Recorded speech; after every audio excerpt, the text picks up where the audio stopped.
अस्सलाम वालेकुम, नमस्ते ਤੇ ਸਤਿ ਸ੍ਰੀ ਅਕਾਲ। ਅੱਜ ਮੈਂ ਆਪਣੇ ਦੋਸਤਾਂ ਨੂੰ ਕਾਫੀ ਮੇਕਰ ਦੇ ਨਾਲ ਉਹਨਾਂ ਦੀ ਪਸੰਦੀ ਕਾਫੀ ਬਣਾਉਣ ਦਾ ਤਰੀਕਾ ਜਿਹੜਾ ਸਮਝਾਵਾਂਗਾ। ਇਹ ਕਾਫੀ ਮੇਕਰ ਨੈਸਕੈਫੇ ਵਾਲਿਆਂ ਦਾ ਹੈ ਤੇ ਇਹ ਕਾਫੀ ਬਣਾਉਣ ਦੇ ਜਿਹੜੇ ਅਜਜ਼ਾ ਨੇ, ਦੁੱਧ, ਕਾਫੀ, ਚਾਕਲੇਟ ਵਗੈਰਾ ਨੇ ਤੇ ਇਹਨਾਂ ਦੀ ਮਦਦ ਦੇ ਨਾਲ ਤੁਸੀਂ ਹਰ ਕਿਸਮ ਦੀ ਕਾਫੀ ਬਣਾ ਸਕਦੇ ਹੋ। ਕੈਪੀਚੀਨੋ ਵੀ, ਐਸਪ੍ਰੈਸੋ ਵੀ, ਅਮਰੀਕਾਨੋ ਵੀ ਤੇ ਹਾਟ ਚਾਕਲੇਟ ਵਾਲੀ ਕਾਫੀ ਵੀ। ਤੇ ਇਹਦਾ ਤਰੀਕਾ ਹੈ ਕਿ ਸਭ ਤੋਂ ਪਹਿਲਾਂ ਅਸੀਂ ਇਹ ਫਲੈਪ ਚੁੱਕਾਂਗੇ ਤੇ ਇਹ ਮਸ਼ੀਨ ਆਨ ਹੋ ਜਾਏਗੀ। ਹੁਣ ਅਸੀਂ ਕੱਪ ਰੱਖਾਂਗੇ ਤੇ ਇਹ ਪਾਰਟ ਜਿਹੜਾ ਨਾ ਇਹ ਦੁੱਧ ਵਾਲਾ ਪਾਰਟ ਹੈ। ਇਹਦੀ ਪਛਾਣ ਹੈ ਕਿ ਇਹ ਕੌਲੀ ਜਿਹੜੀ ਹੈ ਨਾ ਥੱਲੇ ਉਹ ਚਿੱਟੀ।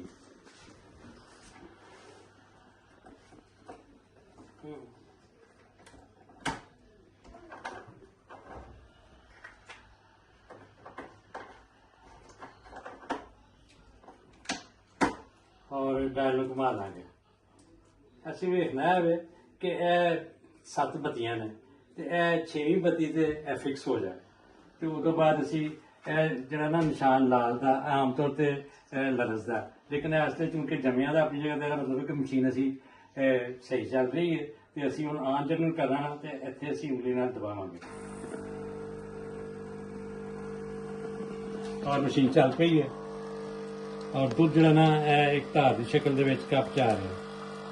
जो यह दुध आना बंद हो जाएगा तो मतलब है कि दुध वाला प्रोसेस जो है ना वो मुकम्मल हो गया तो अगला प्रोसेस जो है ना काफ़ी शुरू होएगा। अच्छा, याद रहे कि काफ़ी जी है ना मेरी पसंदीदा और कैपेचिनो जड़े ना मैं बना रहा। इसके अलावा मैं पहले दस चुकिया कि हर किस्म की काफ़ी जी ना बन सकती है। लो जी हूँ असी काफ़ी ज़्यादा पार्ट कर लिया। उस तो पहले असी दुध का पार्ट जो ना कट के ना इनू एक रख देना कागज से।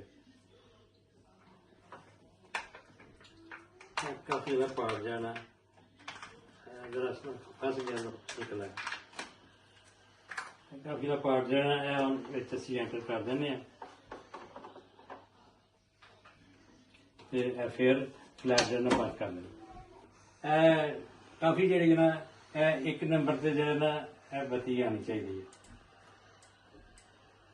हेलो तो यह उंगली रख के मैं दबावांगा तो मशीन चल पेगी।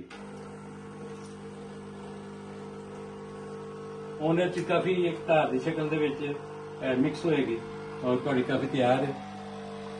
हाँ जी, यह प्रोसेस भी होना।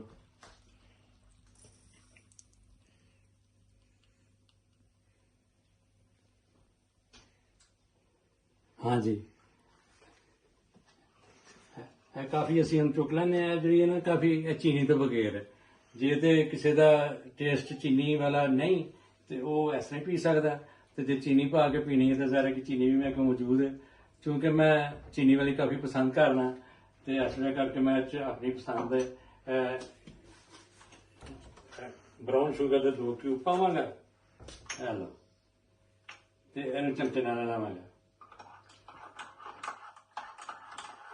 हम काफ़ी तैयार है और बिल्कुल उनकी काफ़ी जी कि स्टारबक्स चों या दीगर आउटलैट्स तो मिलती है। इस काफ़ी वेखो शक्ल ही वेखो तो उन्होंने पहला घुट भरना थोड़े सामने तो थोड़े तो जज चाहना। अल्लाह हाफिज़, रब रखा।